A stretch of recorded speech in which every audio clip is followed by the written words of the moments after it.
All human beings are born free and equal in dignity and rights. They are endowed with reason and conscience and should act towards one another in a spirit of brotherhood.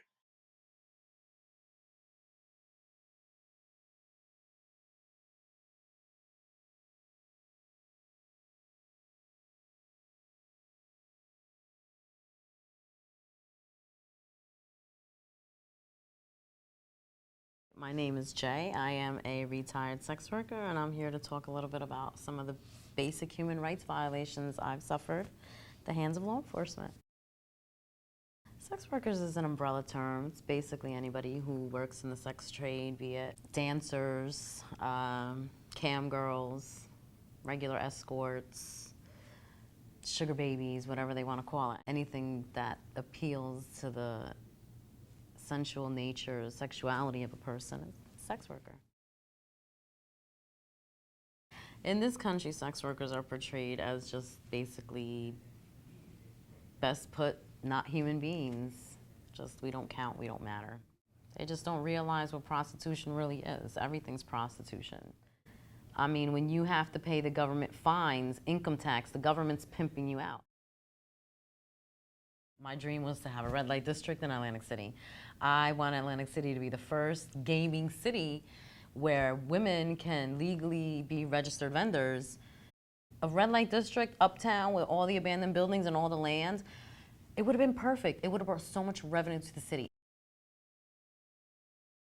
Back in, I believe it was 2011 maybe, I wrote this letter to all the heads of casino security and a few police officers. Some people thought it was a good idea, and the police were not happy about it.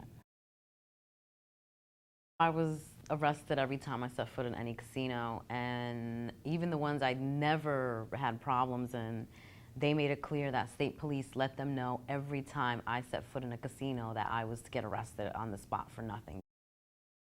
You don't arrest somebody, handcuff them behind their back, and step on their freaking neck until they black out when they're already handcuffed. And they even told me, we know all about your letter writing. I was impressed they could read. It was an assault, and I reported it, and the police just happened to change the report so that it didn't report as a crime.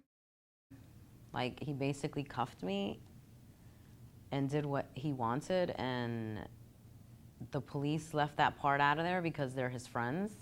And the Attorney General's office is refusing to investigate who changed the report, why the report was changed. No prosecutor is going to want to try to prosecute a case of sex assault against a sex worker. You know, it's not a real crime to them. I've gone to internal affairs. I've walked into Trenton State Building telling them what's going on. I walked into the FBI headquarters in New Jersey and Newark 3 times. I think they're basically trying to wait out the statute of limitations, the time, so that they won't have to take it to court. And of course, they're not going to go after themselves. They're not going to solve a crime that they committed. It's just, it's ridiculous how they get away with all the things that they get away with. We can't keep having our rights violated and nobody's answering for it.